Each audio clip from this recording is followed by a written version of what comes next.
我们创造了一个台湾最大的舞台，争取到他们投资你们企业的机会。这是我的 AI 精灵阿丁。最高奖金1000万元。And we are building workflow. That's the difference. 很大的一个题目，很多的痛点要同时在这个 project 里面解决。这个题目说不定真的会落实。每个人不同的重点聚集成一个集大成的智慧。这个是我的奶奶。所以这东西其实是有国际化的一个空间的。我们知道说我们需要如何帮到老人。65岁以上只有我。老实说，我觉得我们应该要进去。已经成功的拿到了第2个环节 Let Me In 的入场券。Cheers everybody！ 接下来在这一段 pitching 上面，我们有 YouTube 的 co-founder Steve Chen、Twitch 的 co-founder Kevin Lin。 We are Ubik. People say we were crazy and we were, but it worked out. How much are you raising? Have any of them left after downloading it? We're trying to help more local people speak freely and shine brightly. Can I get it in Chinese? 可以试试看。It is interesting.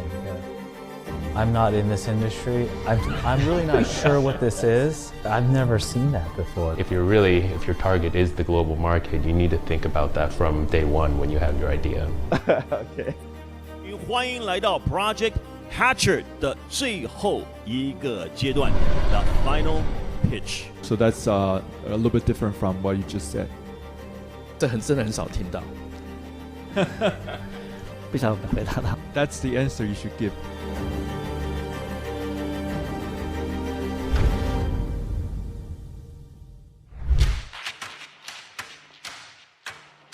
新创我觉得用英文讲比较好 ，start up， 对不对？要 start， 然后再 up。新创当然顾名思义就是一定要够新，要能够创。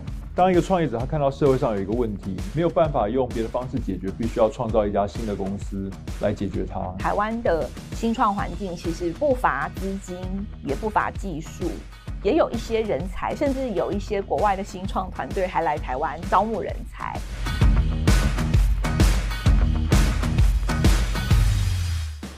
以往可能大家在这个东亚文化会认为说，你就是要去一个已经很成熟的大公司，然后这样的环境才是一个比较安全的，然后可以保障你的收入。万事起头难啦，所以 start 本来就是一件非常难的事情，找到目标，然后去努力，接下来后面柴米油盐酱醋茶其实都很磨人的。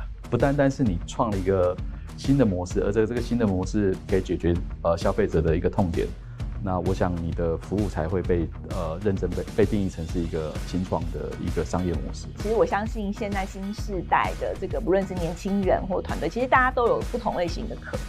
那怎么样我们能够透过一个内容的形式，然后可以创造出一个新的文化塑造的力量，然后代表说新创其实可以是一个很酷的事情，然后也可以去创造很多新的事情。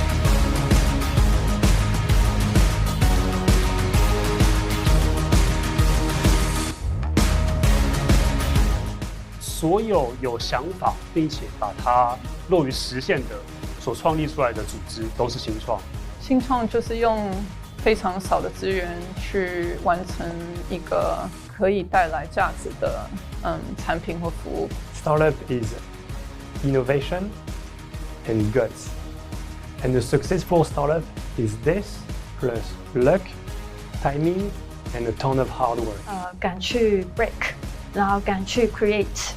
然后再造出一个东西，就是说如何利用最小的资源去创造一个独特自己活下来的样子。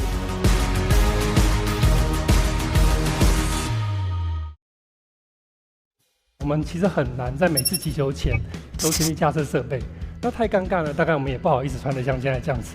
让我们来示范一下有多尴尬。哇哦！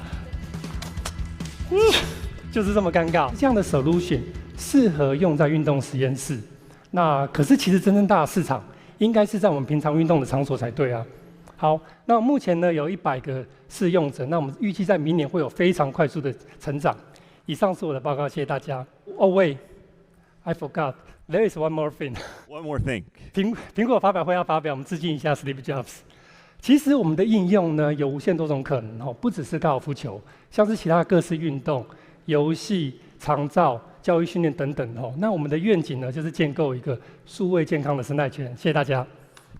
所以我看起来就是你把这个过去让人很尴尬的这种detector， 就是侦测器，把它变成比较微小化，可以直接做在衣服的纤维上吗？对，我不知道是不是这样的一个概念。那你们现在做到的程度是所以你们跟运动品牌合作，所以未来运动品牌可能就会出类似这样的一个机能衣，还是那这个是可以洗吗？还是就做到怎么样的程度？我想要再了解一下。抱歉。 OK， 好，那我们目前是属于 prototype， 正要准备进行量产。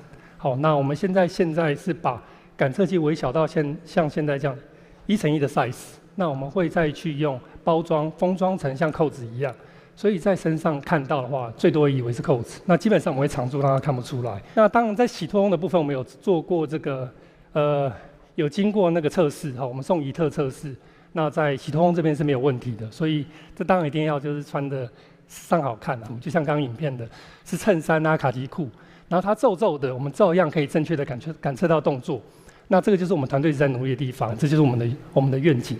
OK， Tina， 谢谢你这个非常多各种维度的这个 present， 所以我想了解一下，所以你这个数据来源是你们是有，比如像专家系统一样，是用哪一个球星？还是怎么样的去设？因为如果假设是你刚刚说是多少杆以上很专业的人，他是要打得好，那个也会是一个比较 niche 的族群，这是第一个问题。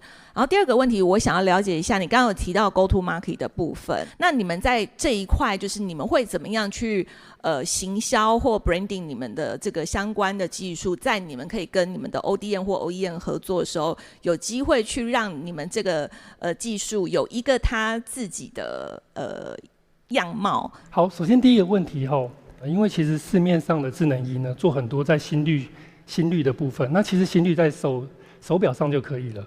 可是动作捕捉呢，其实在市面上是相对很麻烦，就像刚刚介绍的一样，要架设很多设备啊，然后或是穿的像我刚刚这样这么的尴尬哈。那大概他们就比较适合在实验室。好，那所以我们就抓这一段，就是可以让我们穿的时尚好看，完全不用校正这些的，然后看起来就根本就像一般的衣服。那透过这些资料呢，我们就可以跟各个domain的合作。所以目前我们第一个题目落地的是高尔夫球，所以我们锁定高尔夫球教练。所以刚刚才会提到，我们先锁定的并不是最顶尖的就是球星，我们锁定的是一般的消费者，他大概在100杆以上哦。那这100杆以上大概都是很容易出界，所以我们刚刚提到了3个点，也是跟很多教练讨论说，这3个点只要克服了，就可以快速的让他们进步。那第二个点呢，因为有自己的背景，就是除了在电路啊、软体开发以外，我自己的背景也有机能布料。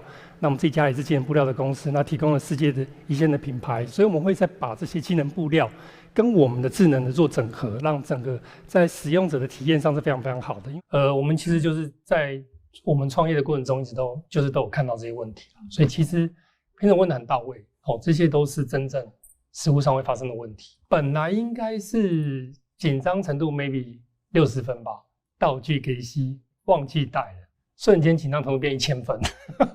What the fuck？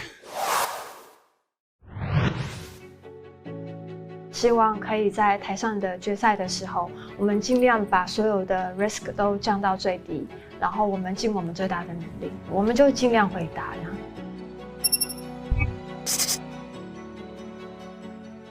我们是 Inside。I'm co-founder Catherine Wang， 我的专业是脑科学以及英语教学。这是我的 partner Janet Huang， 她的专业是人工智慧。我们是一个女性的创业团队，一路上我们有很多的贵人，比方说 Google。在5-6年以前，我有一个很特别的机会，可以到矽谷待了1年，在那里我看到一个截然不同的世界。当时我还只是一个土生土长的英文老师，但是这个经验让我的人生改变了很多。故事里的小帅，他是我们的朋友。他是一个 engineer， 他很会 code， 很会做研究，也可以做论文发表，但是他不知道怎么用英文来表达他自己。在这个场合里面，他想要争取大家的支持，但是没有人理解他说的话。因为我有一点口译背景，所以我就帮了他一把。后来他得到了和当地大学的合作机会。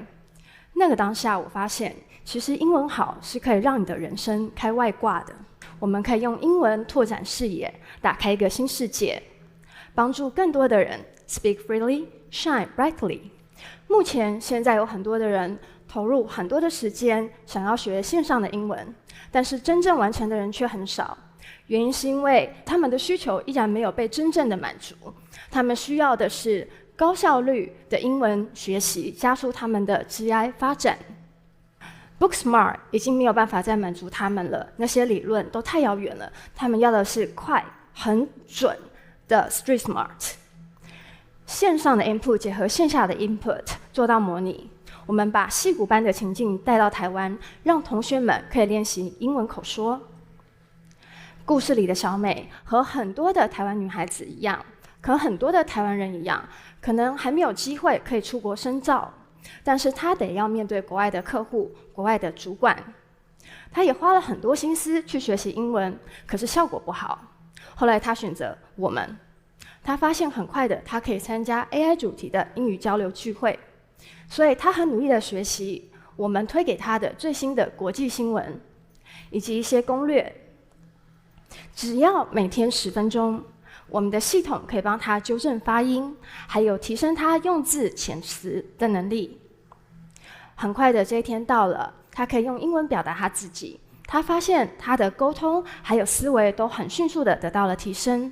我们的 USP 在于语料、训练以及实战，让我们的学员可以在这个正循环里面不断的加强他的发音以及他的用字遣词等沟通能力。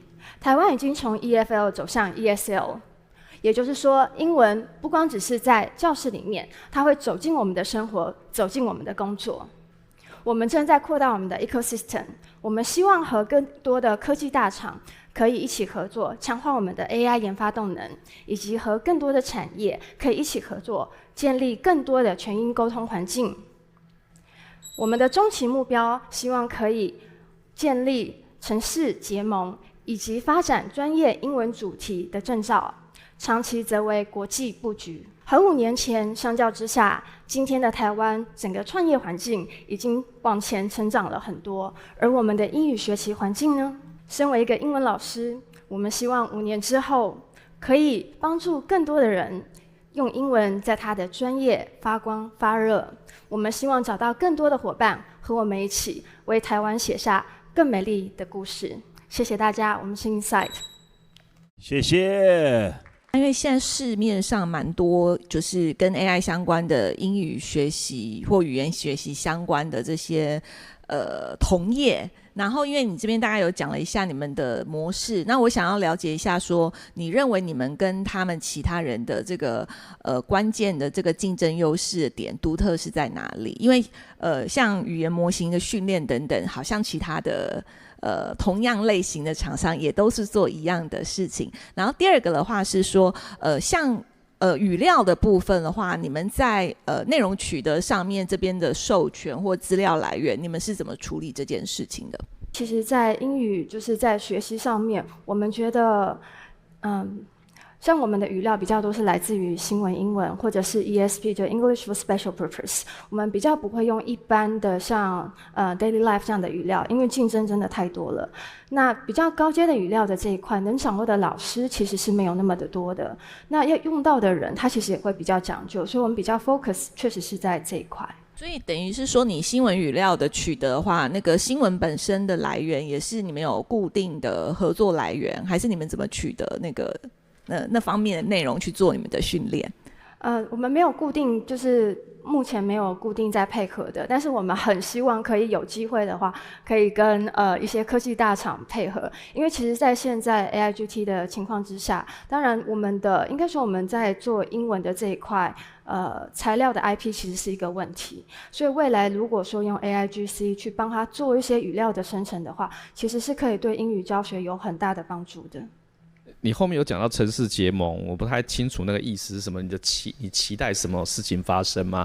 这能不能解释一下？那你刚才有讲到那个就是 generative AI 那一块，你们自己认为的 impact 会是什么？对你的 business model 会有什么 impact？我们现在希望做到的是线上跟线下的结合，就是用 community， 我们把一些线下的流量也带到线上来做。那这个部分，我们希望先在台北做一个 prototype， 我们可以跟各个领域的产业伙伴一起做合作。所以我们的英文就不会是只有课本上的英文，而是在各个产业里面你会遇到的不同的 scenario 里面，你会得要用到的英文。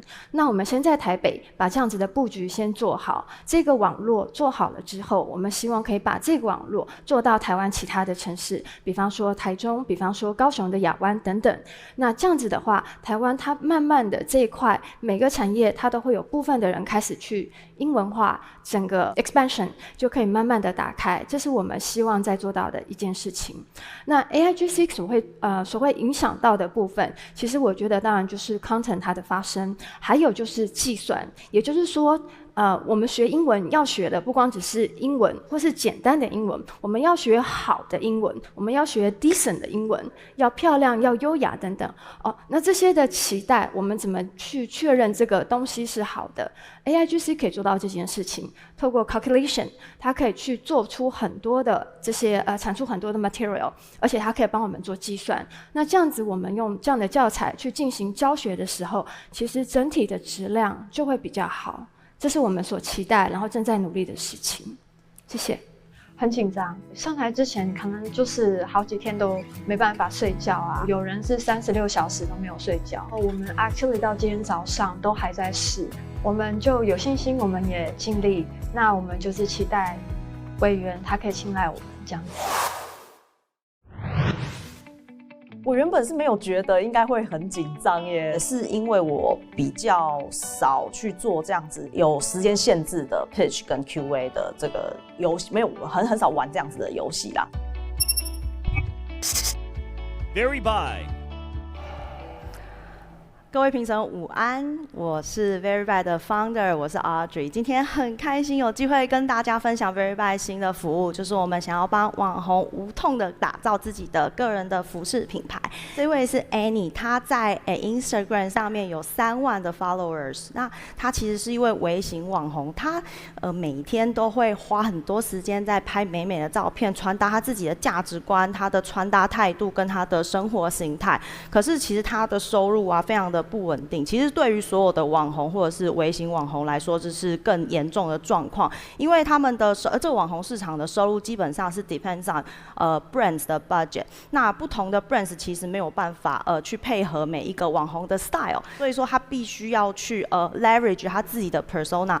可是他没有办法说每一次在他会进行一些开团啊，或者是一些直播带货或者是一些直播的抖内，但是这些行为不一定每一次都能够很好的 leverage 到自己的 persona， 就是他可能会带到一些不是这么适合他的货。我们希望帮助这些 influencer 无痛建立他们的服饰品牌，这是一个非常简单的模式，就是 influencer 他只要去订阅这个 SaaS， 他就有一个无限的可以去购买在 Veryby 30万的商品池上面所有的衣服、鞋子、包包，用一个样品的形式寄送到这些 influencer 的家里。那这个流程就很像他自己其实在购买他的私服这个样子。那后续的流程就跟他买了新衣服啊，然后拍照啊，上传到 Instagram 上非常的像，但就是用这个他平常就是很习惯的流程，他就可以去无痛的开立一个自己的这样子的店，那他就可以 start selling on Instagram。那最好的事情是他完全不用负担后续的一些包货啦、寄货啦、退货啦、customer service， 这些对一个网红他想要成立一个自己服饰品牌来说，这是一个最痛苦的一件事情。那 Veryby 的团队可以帮他们处理这些事情之后，把这些直接成本全部扣掉之后，我们对半拆1:1跟这些网红拆分这个利润这样子。那对于网红来说啊，他就可以把自己的这个精神 focus 在 creating 这些 content， 拍这些美美的照片，提供他的穿搭提案给更多的用户，然后不用去 worry about 后续的一些 after sales 的事情。那为什么 Veryby 可以做这样子的事情呢？因为我们其实已经在快时尚的这个服饰产业 online shopping 已经服务了超过10年了哦。那我们整个流程就是用户会用到所有流程，包含这个 app 的这个场景啊，还有 app 上面 run 的一些算法，还有最难、最困难、最 heavy 的后面的就是 WMS 啊、SCM 这些供应商的管理系统，我们全部是自己建立的。那 Veryby 的 vision 一直是提供，希望去提升这个不同的用户，他想要找到自己各种不同风格的这个效率。除了我们一直以来提供这些算法去让用户找到这些单品之外，我们也希望这一次可以透过这样子的新的系统，让这些用户啊，他去透过网红的这个个人品牌，可以找到自己的风格，因为模仿也是一种学习找到自己穿搭风格的一种非常好的方式，让用户更能够找到自己，成为更美的自己。好，谢谢各位，我是 Veryby， 谢谢，谢谢。在座那个小女孩是你女儿吗？哎，对，跟我长得像吗？真的哦，我其实看她背后，看不出她是不是长得有点像，不过她很专注的看着你。对，你有一个很可爱的女儿，很恭喜你。我想要了解，就是说，因为你现在大概都是做伪网红，所以我觉得获客这件事情是非常非常重要的。那你们已经有一些 traction， 你们大概有算出，就是说你获得一个网红来订阅你的服务，大概你的获客成本大概是多少？其实我们这个东西大概 run 2个月啦。现在这 early traction 的话，大概 influencer 我们在做 influencer hunting 这件事情啊，我们一开始就是只能说让他免订阅费进来试试看这个样子。那我们做的这个订阅费其实有点像是绑定他自己私服的销售在 Veryby 这个大的 product pool 上面。所以呢，一开始我虽然说跟他说免订阅费，不过我有跟他收他每一单买的那个成本的钱，所以其实差不多意思。那就是看每一个，这个时候就会造成就每一个网红他有的人买的多，有的人买的少，但我就是只跟他收成本的钱这样子。然后他穿完之后他就 post 到他的 Instagram 上面去。我们 mainly 是 on Instagram 的 influencer 这样，主要是这样子。那他们带来的，我觉得网红一个很棒的事情就是说，我等于是把这些利润分给他，然后去 cover 这个 traffic 的这个成本，因为现在大家都知道电商的 traffic 其实蛮贵的。那我们其实就是把这件事情就是 leverage 放到这么多网红身上去。就是也像明明一样，就是很开心有一个这个身为妈妈的女性创业者可以在我们这个舞台上。我这边有几个问题，就是第一个是说，因为刚刚你提到，不论是我觉得电商就是用户，再加上你刚刚有讲到像网红，那另外一个就是供应商关系，其实就这3件事。那就我所知，就是这3个点都有其他的大的巨头，不论是在用户端。或者是 influencer 端或供应商端，你觉得你的这个护城河的这个竞争优势的门槛在哪里？我们在一开始的 proposition 确实是放在 niche 的网红上面。那刚刚Tina 提到的3个，这算是三种势力，就是供应商、users 跟 influencers。那对我们来讲，其实这种小的 influencer， 它跟 user 其实有一点像，它只是有一点自带流量的 user。那我们为什么会 come up with this idea？ 其实是因为我们的 user 里面有这样子的人，然后他来找我们，问我们说，如果还要买我们的衣服，我们可以怎么样合作这样子。所以我们现在是把这2件事情还是视为一个双边市场，就是小的 influencer 跟 user 是把它放成是一个同样一边这样子。那另外一边就是供应商管理的部分。供应商管理在 fast fashion 确实非常非常难，因为它不是一个标准化的东西，每次质检啊，然后供应商发错啊，这些问题都很恐怖。所以其实它非常仰赖系统以及我如何去管理这些供应商，因为他会 hack 我也要 hack 他，大概是一个这样子的流程。那刚刚 Tina 讲到说我的 barrier 是什么？我觉得 retail 其实就是 detail。那每一个，这是 Michael Porter 讲嘛，就是每一个 activity， 如果说，比如说我跟compare with 我们跟虚印，那虚印的话，它其实做的事情跟我们就非常像，基本上就是同样的供应商来源，然后他们也做了非常多 influencer 的 projects。那我们跟它唯一不一样的地方，就是我们比较像是平台，上面可以有很多的 brands 这样上架。那虚印它是一个 single brand。大概是这样子的不同。我回应一下，就是因为你刚刚说那个是因为大的不做，但是如果真的要去想的话，要能够很明确的区隔，不，因为有时候不是大的不做，是他可能已经正在做了。QA 不是很顺，不是很好，对，因为觉得想讲的东西太多，然后表达出来的时候很容易没有层次。我有好多事情要讲，但是我没有办法一下子就讲出来，它其实很考验临场反应。I believe that for competitions, you win or you lose it not in a presentation, in a Q&A. So the more prepared we can be, the better it is. Let's welcome our next presenter, Ubik.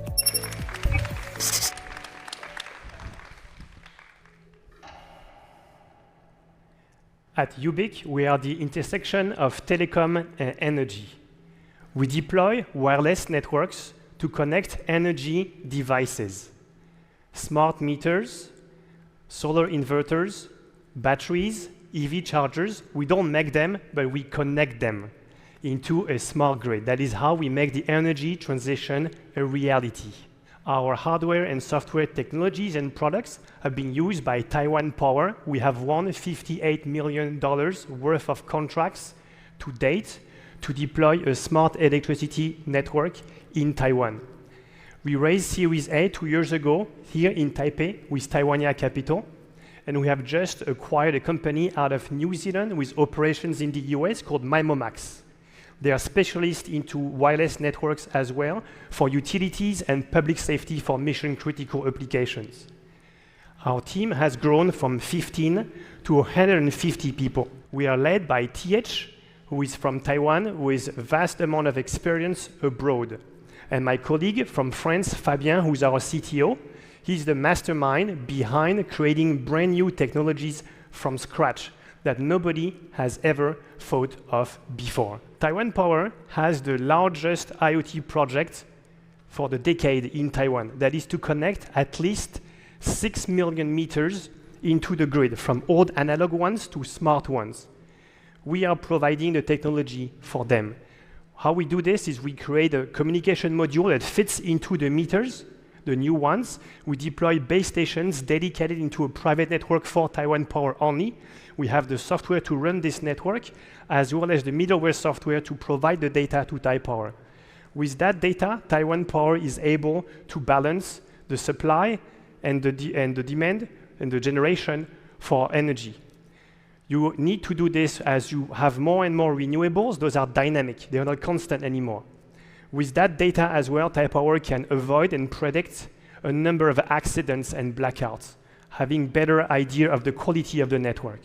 Other utilities in the world have been requesting to do the same thing as what Taipower is doing to make the energy transition a reality. We have innovated yet again with a special kind of base station. In this case here, the base station, think of it, is like a Nokia or Ericsson base station, not for 5G. It is for industrial IoT applications. You can deploy this base station called FreeRAN in some markets, such as in Americas. It's FCC approved. What's special with this base station is that it's the only one that you can deploy on the region's license-free band. That means you don't need to purchase the band. It's free. It's like an open bar. Every country has that. So we're the first one to have this product that deploys a private LTE network in the license-free band. We want to make a proposal to Tina and your colleagues at Google to deploy this base station together with Google Pixels. We have tested that. We want to dedicate this to disaster areas where you have a flood, a typhoon, earthquake, wildfire. There's no coverage there, but you need to have that. We can very quickly deploy a tactical bubble. That's our proposal. Similarly, we can also deploy a private network in a factory. That would be for Mr. Lee in Foxconn, for your commercial and industrial buildings to connect people, assets, environmental sensors, and other energy meters. There is another flavor to it. Telecom operators worldwide have been requesting us to help them to extend their coverage using their commercial bands to fill in the gaps. This product is called Goran, and we have already started to work with telecom operators across the world. We would like to work with you, Jamie, and your team to look into it for Taiwan. All in all, I'm here standing in front of you because we want to raise, with your help, strategic investments for our next fundraising. Our fundraising is needed for us to have more R&D so we can continue to create things that nobody has ever thought of before. We want to also provide more support for our sales and marketing because it's difficult as a 100% Taiwanese companies being bootstrapped to grow globally outside of Taiwan. Thank you very much. You just mentioned about the collaboration with Telecom. Can you a little bit elaborate more? Because the infrastructure customer like Taipower, and also you also target a telecom partner. So how you tie with all the infrastructure partner to have the win-win partnership moving forward? The reality is that in the world of IoT and telecommunication, one size does not fit all. So we want to have a very good product to market fit to provide exactly the type of need that the end customers is having. So we provide a menu of different features. Some of them are basically to help commercial bands to extend the coverage and fill in the gaps. Some others actually are to provide that base station, like a Nokia or Ericsson would do. Our business model is to sell that hardware and software to private companies that have bought their own spectrum. So those actually are different adjacent markets. So we cater to all of them. In a world of IoT, just like in a world for Taiwan Power, we are all sometimes we are competing with other companies, sometimes we are partnering together. So we really go beyond just the dogma of one technology is for this and one technology is for that. We started to make our own technologies, but we grew as a startup to realize that actually technology is not the key, it's the solution. We want to provide solutions to a need. And we can do this at Ubiq because we have a very deep knowledge and we have technology differentiation. This gives us credibility and validation that eventually helps us to provide real outcomes to the customer. Thank you for the mentioning during the presentation. We're indeed interested in solidifying our mobile broadband coverage. So can you elaborate a little bit on how your product is better than all the other O-RAN or sort of Open RAN type of products out there? Yes, so there are different segments into it. Because we come from narrowband applications, when the devices we connect are energy devices like sensors, meters, small trackers, things of that nature. So at the beginning, the applications we are doing are very narrowband, so small amount of data, but it's really about the range and the lifetime of the battery. But we're being pulled by our customers to go higher and higher bandwidth.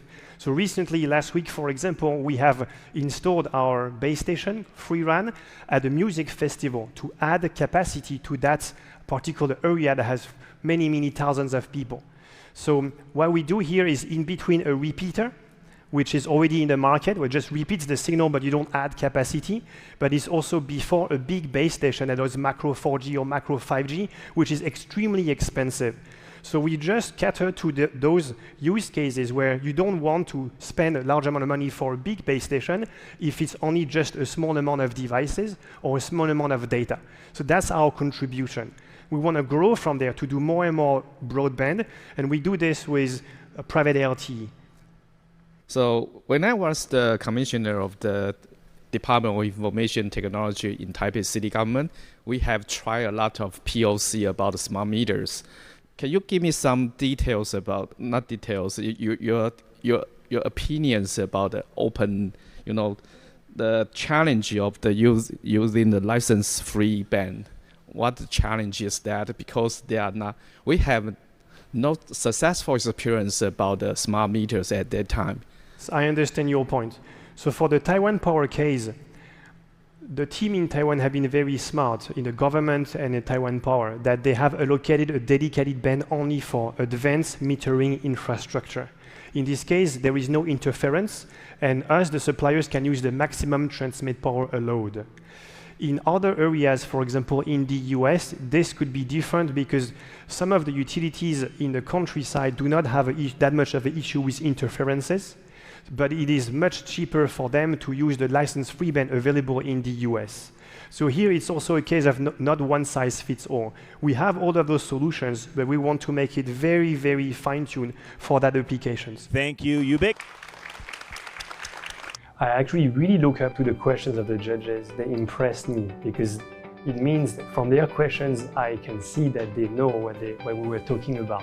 We're at the final stage. So how many, 60 more people started companies? Now it's down to the 12 best in Taiwan. I'm really, really hoping that we can use and win sometime here through this platform so we can make a bigger impact globally. That's my personal goal. 我喜欢在赛前有自己的节奏，可能在竞赛正式开始前的那一段时间，我还是留给自己。但是前面就是和大家一起去 have fun， 多去了解不同的人，了解他们的特质。这个也是在整个竞赛里面，我觉得很有价值的地方，在于了解不同 founder 这些特质，跟他们所做出来的 startup 能够带有什么样的色彩，也是我们持续优化做一个组织公司文化可以去参考的对象。Orbit next.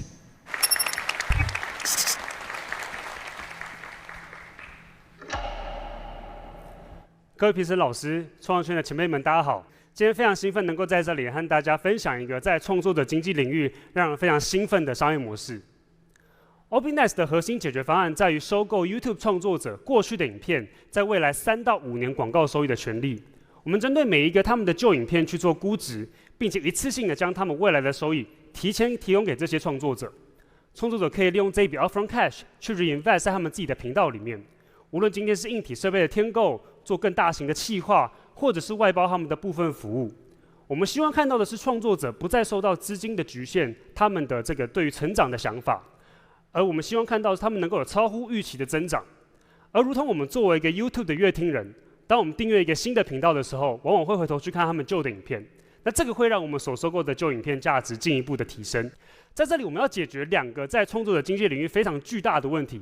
首先，创作者在取得帮助他们成长的资金上的途径是非常有限的。从传统的金融机构到投资方，实际上对于整个创作者经济领域都非常不熟悉。另外，来自 YouTube 影片上传到平台上面的天性，这些影片在上传过后，往往在1个月内会把他们的流量红利全部吃完。这些影片后面衰退的速度会非常快，而这些潺潺流水并不能够为创作者带来太多的改变。而我们在做的就是把这些潺潺流水累积起来，变成一个有意义的资本，让创作者去做发挥。第2个我们要解决的问题在于，在创作者经济里面一个巨大的 knowledge gap。这些创作者他们是 good at creation， 但当我们今天讨论的是 scaling a business、building a business 的时候，这是完全不同的一回事。而这也是我们作为顾问的背景能够带来更多价值的地方。当然，我们怎么去优化我们所收购这些资产，对吗？首先，在我们 scorecard base 的出价策略上，我们能够为自己保留一定程度的说是风险缓冲或是保守的获利。再者，透过资金的挹注以及咨询服务的提供，创作者能够有第2段的 organic growth。最后是透过广告销售的方式去推升它的 CPM 成长。因为我们拥有这些后台的数据，我们得以去告诉广告投放商，无论是品牌方或是代理商，为什么他们应该把他们的广告预算 land 在这些 asset 上面。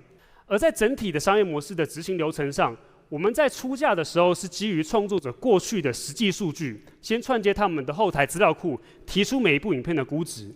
而当前我们的收购策略也优先选择在 evergreen 性质的影片，也就是那些大家会一直回头去看的，像是教育、运动、喜剧。在短短不到1年的时间内，我们从 ideation 到离开前一份工作，初期资料的收集 ，build up 的 MVP model， 到今年开始和创作者去做互动。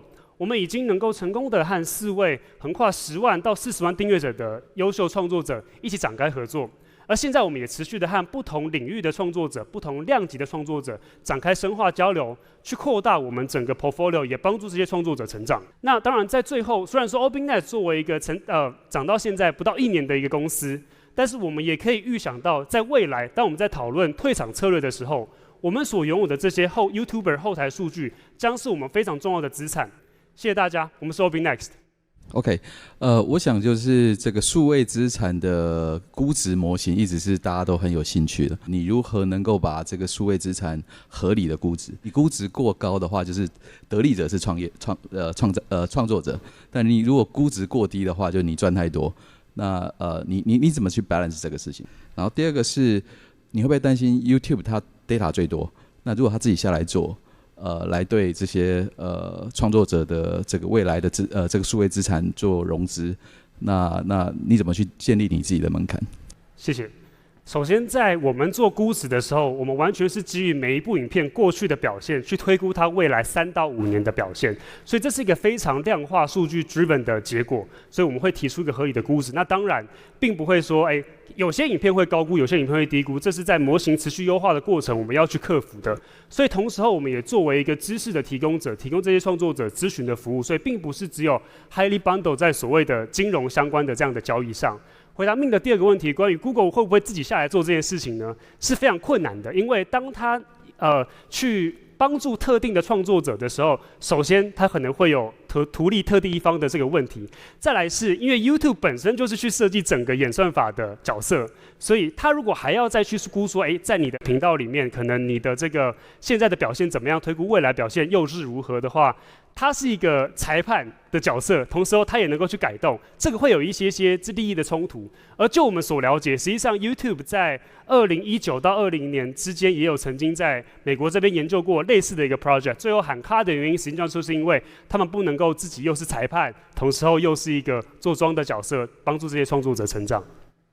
好，已经很久没有看到面面俱到的新商业模式了，所以非常的令人觉得这个 impressed， 那恭喜你哦。那我的问题是，你说的是要算2-3年、3-5年的这个 lifetime value， 去把它一次性的变现给他，那就表示你会有一笔资金卡在里面。那你自己现在看起来你的 payback period 是什么样？那你的 cost of capital， 那这过程中其实你会变成一个非常资本密集的公司，你要怎么样克服这个困难呢？我想这个商业模式最大的挑战，实际上就是来自于 Jamie 您所说的，这是一个重资本的商业模式。所以在初期，当我们当然也不是来自就是哪一个世家大族，所以我们在资本的运用上实际上是非常的谨慎。所以以一个实际案例来看的话，和我们合作的第2位创作者在2月中，他 reach out 到我们，他说他的频道他觉得可能已经发展到了一个天花板，在他的品类里面。所以透过我们的资本辅以最重要的知识的提供，这些咨询服务包含了跟频道最直接相关的优化 SEO 相关的内容，包含到他可能我们会帮他做一些跨平台导流策略。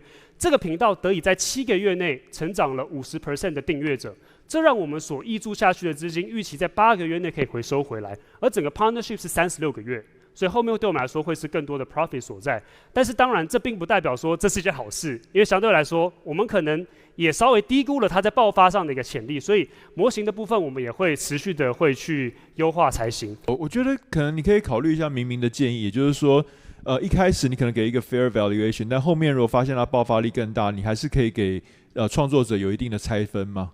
那这样的话，你就可以去鼓励他拿了你的钱之后，再努力的创作，让他平台产生更多的 organic traffic， 那又帮助你买下来这个片库产生更多的营收。在这个模式里面，最棒的地方在于，因为我们和创作者之间建立的关系是非常紧密的，不仅仅是财务，更是一个商业伙伴的关系。所以我们现在做的收购是过去的影片，可能是上传180天以上的。在半年过后，我们能够再做的是，他在过去这半年所上传的新的影片，而且这些影片照理来说会是更有价值的。持续这样的关系，这是为什么我们认为说这也是一个 sustainable 的 business model 的原因。Very good, very impressive。我们非常谢谢你的 presentation，Thank you， 谢谢。尽我全力从过去2阶段的比赛经验里面去调整今天最后的呈现。从前一段时间控制的经验到昨天彩排到现在，整个过程是非常的有价值的。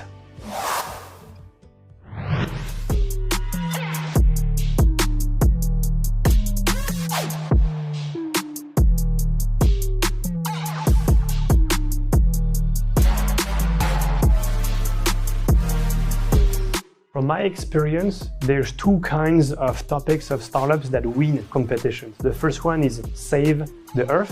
The other one is save mankind. 我觉得这一次有参加 Google Hatch 的，其实 quality 都还蛮好的，就是稍微听到他们在练习啊什么，我觉得都是蛮有 experience 的，然后也想得蛮清楚的。Coherence， 因为他们在业界都深耕很久嘛，他们的 domain know-how， 然后他们的 depth 应该都是蛮完整的。UB， 对，感觉他 present 得很好，然后回响也蛮大的，所以我自己觉得他应该还蛮有机会。我其实会想评给比较少见的题目，如果是我的话，为期人我一定加分，真的跟大家思维不一样才有机会。我觉得 Go Sky 蛮会打比赛的，我觉得创业者很需要的一个特质，他蛮有就是锵锵的。BD, they are doing AI for heart. So actually, I think it's a very noble cause, and they tick all the boxes. It's AI based, it's very trendy right now, and they are something that save people, lives. So I'm kind of secretly rooting for them to win, at least to be in the top 3.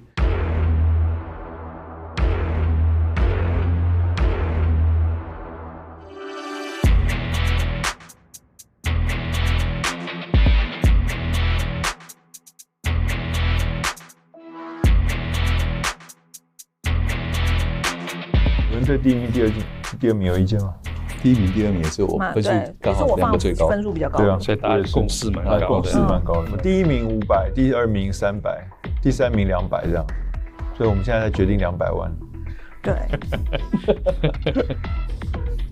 不过这样好像跟我们就是新创创新的商业模式比较，因为它只是结合了一个 IP。就看我们要用哪一个角度选这个，除非是我们决定3个是要比较不同类型的。对，我不知道到底这个东西做不做出来。对，它也没有任何 traction。对，所以我觉得这3个里面，我会觉得那个是比较危险的。看我们想要给哪一种呢？对，哪一种类型？这可能 Google 要说一下话吧。我觉得，因为假设我们就是我说，如果是要属性稍微比较切开一点的话，因为前面那2个都很to B 的，对，那也许有一个是to C 的。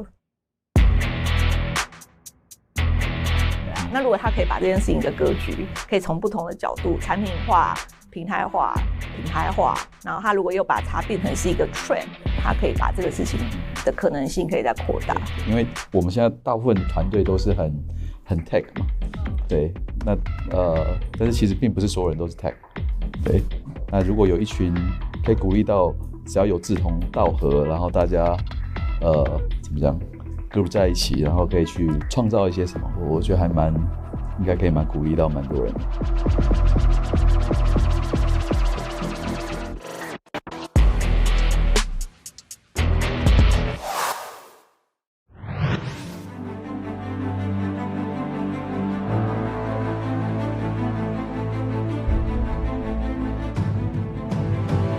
好，接下来我们要从今天的12组团队里面宣布5组入围的团队，然后在这5组入围的团队里面，我们会 announce 今天的前3名。那这3个团队可以带走总共1000万元的奖金。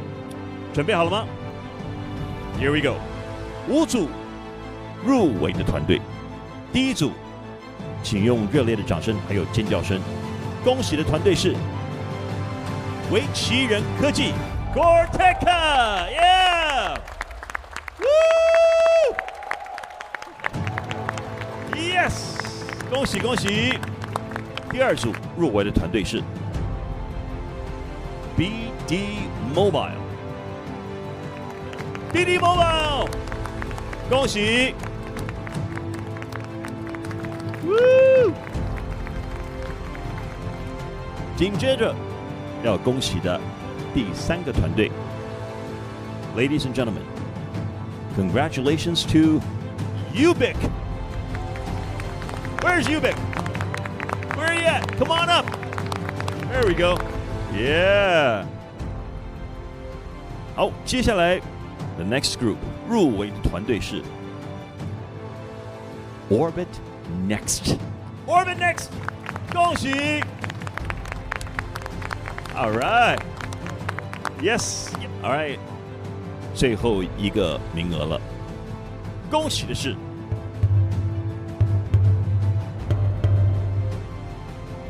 Coherent Bio， 恭喜你们 ！All right， 我们再一次掌声给这5组鼓励一下，好不好？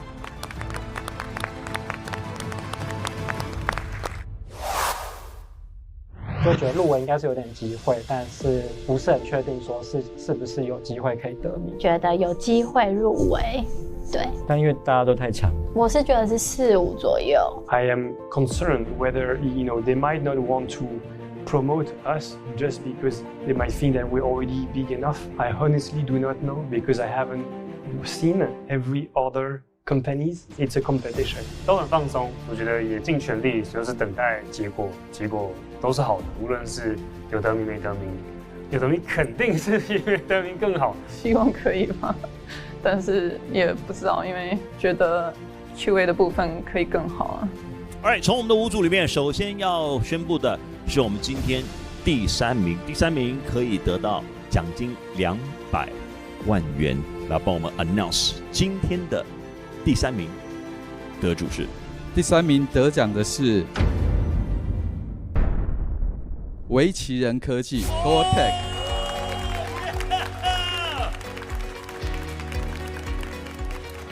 恭喜！掌声跟尖叫声来一点好不好？太过瘾了！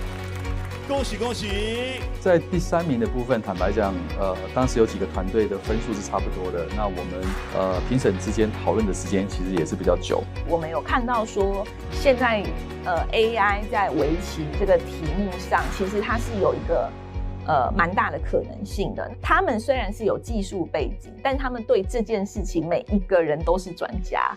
那你看到他们那个 team， 其实function的集合之外，每一个人都会围棋，都喜欢围棋，剩下来的东西，他们自己手上 own 的还是跟其他新创团队一样的，所以这点非常非常特殊，所以我对他们这个有点印象，觉得还蛮有趣的。一般你都会想说，企业跟明星合作很有可能是代言人啊，或者是有签一个什么合约啊，但他居然回答是说，这个7年前，黑佳佳就已经入股成为他们的股东了。那也就是说，其实黑佳是他们的共同创办人。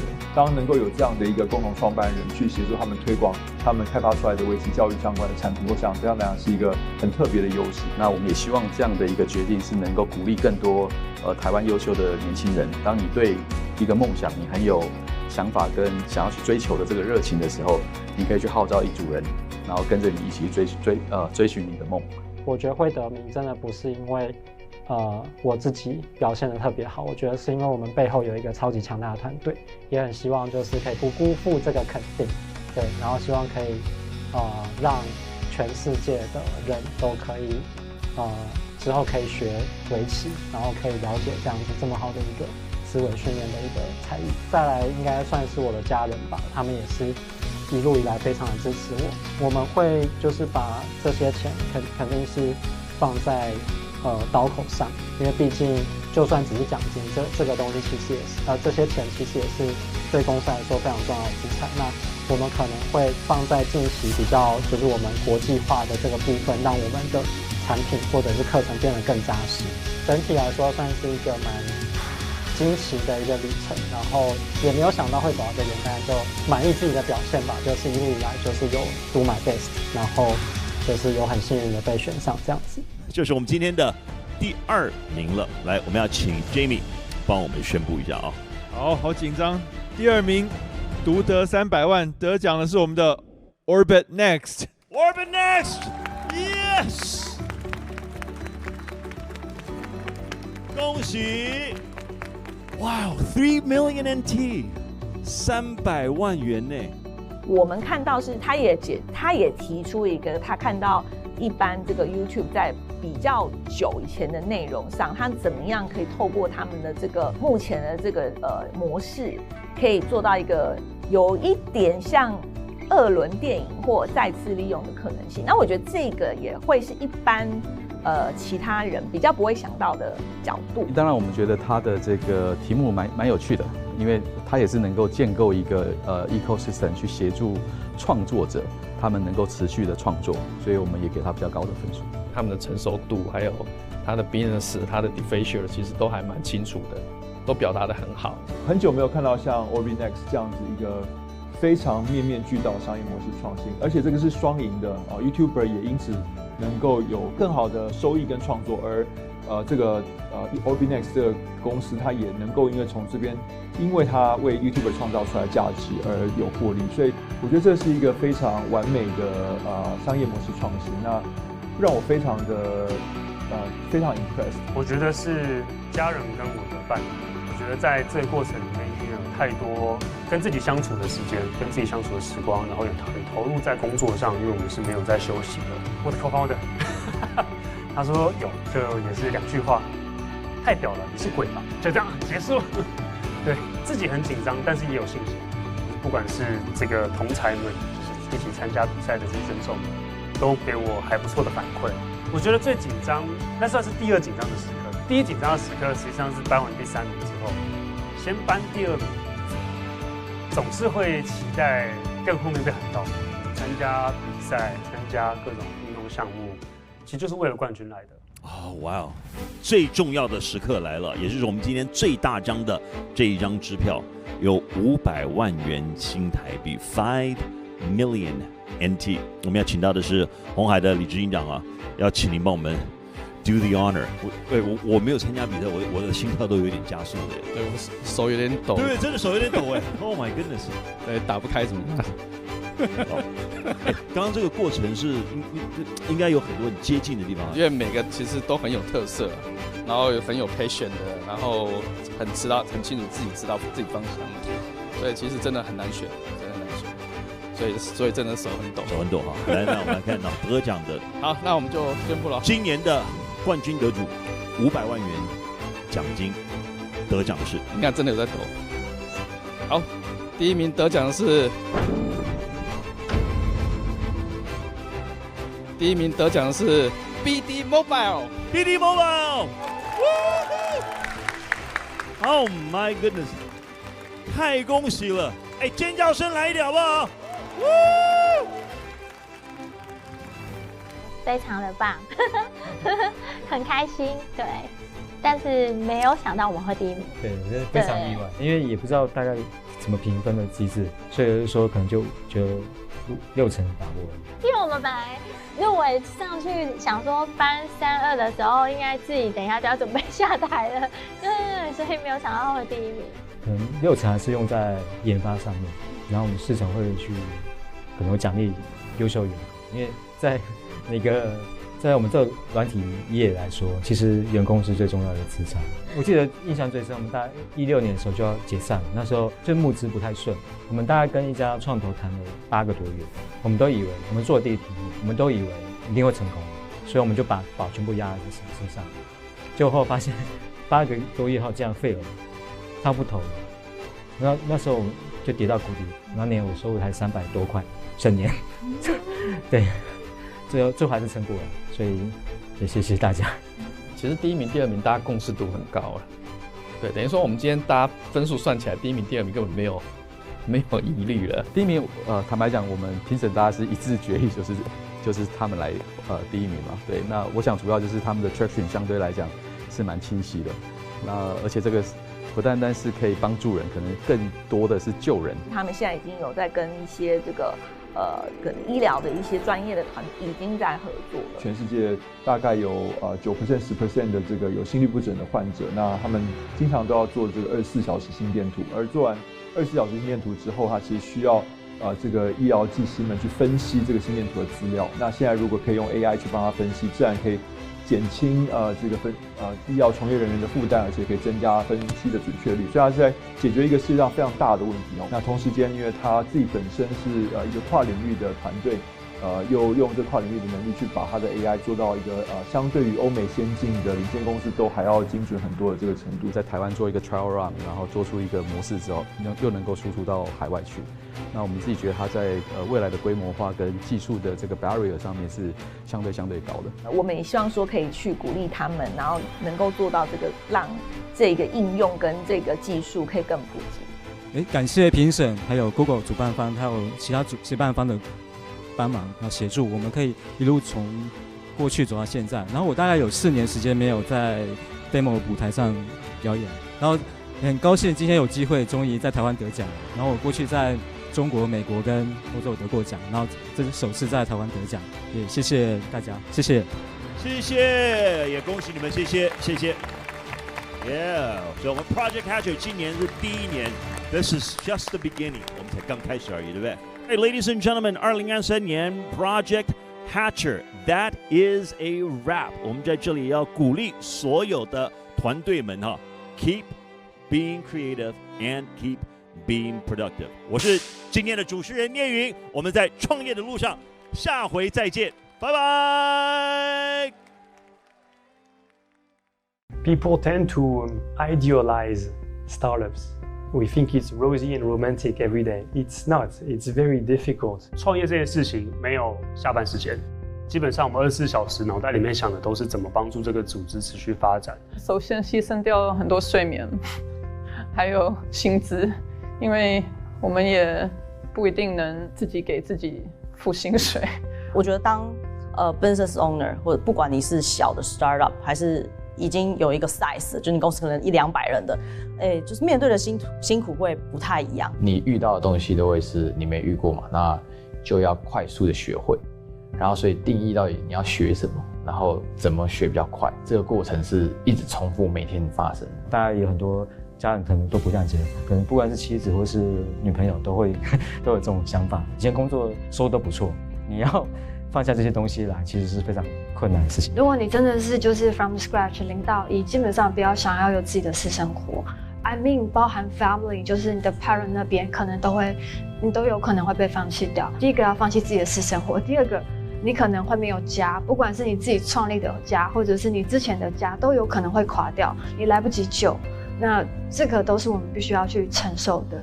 The key here is that the founding team needs to help each other because everybody has a different cycle when we feel down or when we feel excited. So in a way, the core team value is that we can support each other. When my colleagues feel a bit down, then I can support them and vice versa. So I think that's how it's really good to have a team that works together. 很多东西你在创业的过程你是没有权利去思考的，对，因为你努力做就对了，你会不会成功是注定的，但你就努力做，你努力做绝对不会饿死。对，所以对我来讲，新创就是努力做。创业一定是有一定的冲动的存在，那一定是要看到这个社会上有一个很严重的问题，然后觉得舍我其谁要去解决它。你站在不同的产业嘛，那你本来面对的问题可能就不太一样，怎么去 highlight 自己真正赢的那个点？我觉得这就是有训练没有训练也会有差啦。对新创来讲，就不单单是你创了一个新的模式，而这个新的模式要能够 go to market， 就是市场能够认同你这个产品或是你这个服务是消费者所需要的，然后你可以解决消费者的一个痛点，并不是没得奖就不会成功，而且可能反而相对来讲你获得的东西是更多的。千万不要忘记，就是说一定要去想我们怎么样可以冲出台湾，用冲出台湾的视角去想你手上的生意。那我觉得在你未来的路上才会看到更多的可能。